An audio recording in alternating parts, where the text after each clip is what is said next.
ये 1981 की बात है, जब इराक के एटमी रिएक्टर को कामयाबी से तबाह करने के बाद इसराइल का हौसला बहुत बढ़ गया और उसने इंडिया के साथ मिलकर पाकिस्तान के एटमी प्रोग्राम पर हमला करने का मंसूबा बनाया।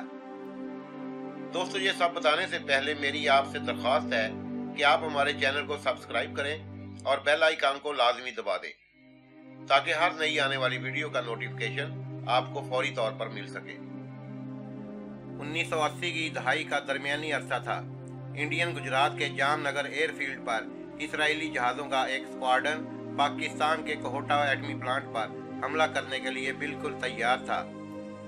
उन्होंने पाकिस्तान का एक बड़ा मुसाफिर बरदार जहाज़ गिराने का इरादा किया था, जो सुबह सवेरे बहरे हिंद के ऊपर से परवाज करता हुआ इस्लामाबाद जाने वाला था। उनका प्लान था कि वो एक कॉम्बैट या टाइट ग्रुप की शक्ल में प्रवास करते हुए पाकिस्तान में दाखिल होंगे ताकि पाकिस्तानी रेडार्स को धोखा दिया जा सके और रेडार ऑपरेटर्स ये समझें कि शायद ये कोई एक बड़ा मुसाफिर बरदार जहाज है। फिर वो कोहोटा पर बमबारी करके उसको तबाह कर देंगे और वहाँ से सीधे जम्मू और कश्मीर जाकर रीफ्यूलिंग करेंगे और निकल जाएंगे। ISI ने अपनी भाग दौड़ तेज कर दी और बिलाकर हमले से सिर्फ चंद घंटे पहले साजिश का सुराग लगा लिया।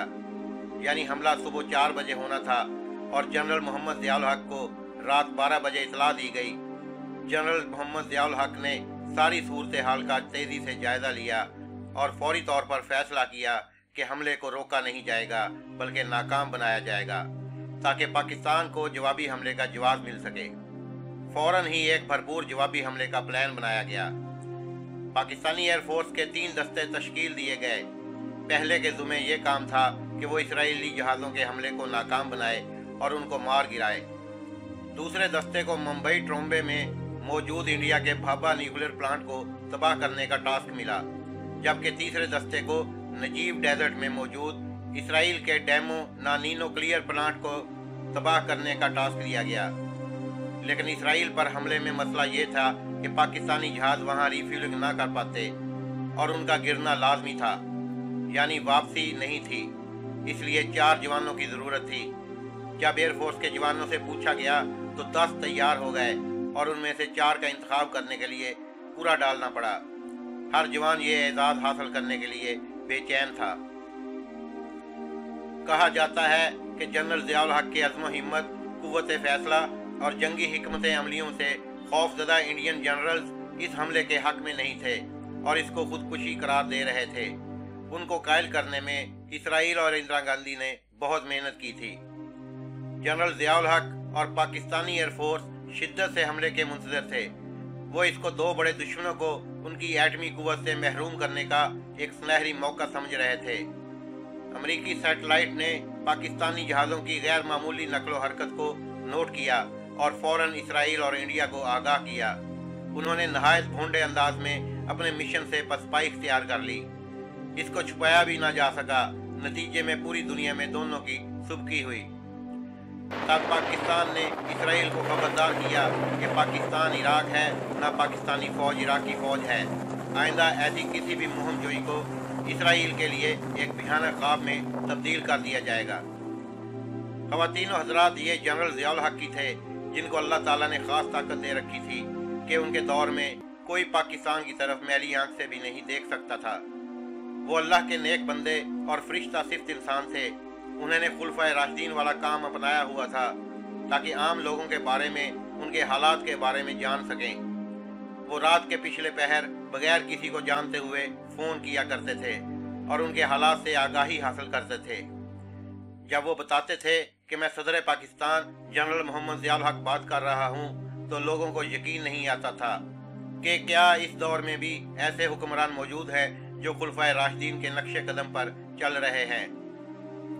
आज अगर कोहोटा प्लांट बाकी है तो इसी दरवेश सिफ्त इंसान जनरल मोहम्मद ज़ियाउल हक की वजह से है, वरना अगर पिछले 10 सालों के हुक्मरानों का दौर होता तो ये खुद उसे तबाह कराने की कोशिश में शामिल होते। और शायद माजी में ऐसी कोशिश की भी गई थी, लेकिन पूरी तरह से कामयाब ना हो सकी।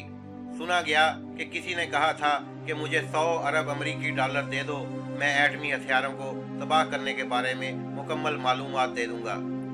लेकिन उसे शायद ये मालूम न था कि अल्लाह बहुत बड़ा है। पाकिस्तानी इंटेलिजेंस अदारों को इस साजिश की खबर हो गई और फिर सारा मामला ठप हो गया। नाज़रीन कराम, रूहानी ताकत के मालिक जनरल ज़िया उल हक वो पहले पाकिस्तानी हुक्मरान थे जिन्होंने अक़वाम मुत्तहिदा की जनरल असम्बली में तलावत कुरान पाक से अपनी तकरीर का आगाज़ किया। ज़िया उल हक शहीद वो पहले मुस्लिम हुक्मरान थे जिन्हें अक़वाम मुत्तहिदा की जनरल असम्बली में खिताब करने का मौका मिला, तो उन्होंने जनरल असम्बली में तकरीर से पहले तलावत कुरान पाक कौम को सुनाई और हम सब नहायत नाज़ा हुए कि अल्लाह ने एक मुजाहिद को अक़वाम मुत्तहिदा के ऐवानों में तलावत कुरान पाक की गूंज सुनाने की सआदत बख्शी। हालिया दिनों में चंद ज़िया दुश्मन अनासर एक झूठा चर्चा कर रहे हैं कि ऐसा कुछ नहीं हुआ और ये तलावत जनरल असम्बली में नहीं बल्कि सिर्फ PTV की नशरियात में हुई थी। जनरल मोहम्मद ज़िया उल हक 12 अगस्त 1924 था 17 अगस्त 1988 पाकिस्तान की फौज के साबिक सरबराह थे। उन्होंने 1977 में इस वक्त के पाकिस्तानी वजीर आज़म जुल्फ़िकार अली भुट्टो की हुकूमत का तख्ता उलटकर मार्शल लॉ लगाया और बाद अज़ां सदारत का ओहदा संभाल लिया। जनरल मोहम्मद ज़िया उल हक 1978 से 1988 तक पाकिस्तान के छठे सदर थे। वो अपनी वफात तक सिपा सालार और सदारत दोनों ओहदों पर फाइज रहे। जनरल मोहम्मद ज़िया उल हक 1924 में जालंधर में एक गरीब किसान मोहम्मद अकबर के यहाँ पैदा हुए। आपने जालंधर और दिल्ली में ही तालीम हासिल की। जनरल मोहम्मद ज़िया उल हक पाकिस्तान की तारीख का एक ऐसा किरदार है कि जिसने सिर्फ इस मुल्क ही नहीं बल्कि आलम इस्लाम और दुनिया भर के मुसलमानों के लिए दिन रात एक करके अपनी सारी सलाहियतें सर्फ कर दी। लेकिन वही इंसान आज दुनिया के उन मजलूमों में शामिल है जिन पर सबसे ज्यादा नश्तर बरसाए जाते हैं।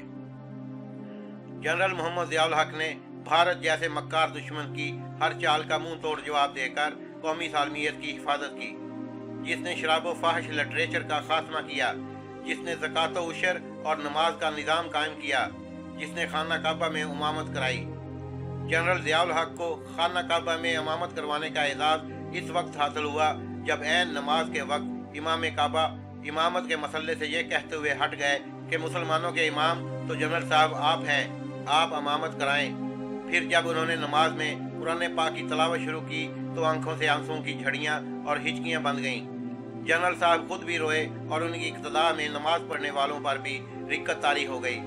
फिर एक मरतबा आप मस्जिद नबवी में रोज़ा रसूल सल्लल्लाहु अलैहि वसल्लम पर हाजिर हुए तो गवर्नर मदीना ने आपसे दरख्वास्त की कि अगर रोज़ा रसूल सल्लल्लाहु अलैहि वसल्लम के अंदर जाने के लिए उन्हें बुलावा आए तो वो उन्हें भी साथ लेकर जाएं।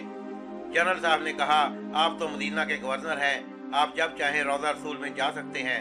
गवर्नर मदीना ने कहा, नहीं, ऐसा नहीं है, बल्कि वही शख्स रोज़ा रसूल के अंदर जा सकता है जिसको खुद नबी करीम सल्लल्लाहु अलैहि वसल्लम बुलाते हैं। चुनांचे बुलावा आने पर रोज़ा मुबारक का दरवाज़ा खोल दिया गया और जनरल साहब गवर्नर मदीना और रुफ़का के साथ रोज़ा मुबारक के अंदर गए और इतना रोए कि हिचकी बंद गई।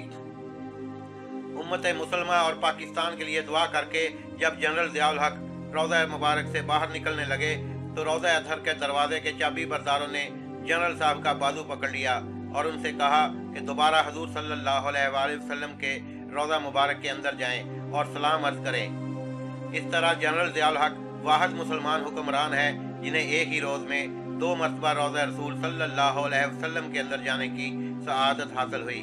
17 अगस्त 1988 को बहावलपुर के करीब एक हवाई हादसे में जनरल मोहम्मद ज़िया उल हक की मौत वाक़या हो गई।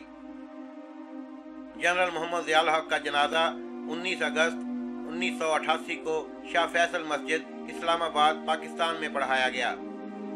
जनरल मोहम्मद ज़िया उल हक अपनी मौत के वक्त पाकिस्तान के सदर और चीफ ऑफ आर्मी स्टाफ थे। उनकी हादसाती मौत 17 अगस्त 1988 को C-130 हरकुलिस तैयारे के एक पुरसरार हादसे में हुई। अल्लाह सुब्हानो ताला उनकी रूह को ता क़यामत करवट करवट राहत नसीब फरमाए, आमीन। दोस्तों, आपको हमारी फ्राहम करदा मालूमात कैसी लगी ये आप कमेंट्स में लिखकर बताएं। इसके अलावा अगर आप किसी चीज़ के बारे में जानना चाहते हैं तो कमेंट्स में लिख दें, हम पूरी तहकीक के बाद आपको वो मालूमात फराहम करेंगे। अगर आपको हमारी वीडियोस पसंद है तो इसे दोस्तों के साथ शेयर करें और लाइक करें। इंशाअल्लाह अगली वीडियो में फिर मिलते हैं। अपना बहुत सारा ख्याल रखिएगा। अल्लाह हाफिज।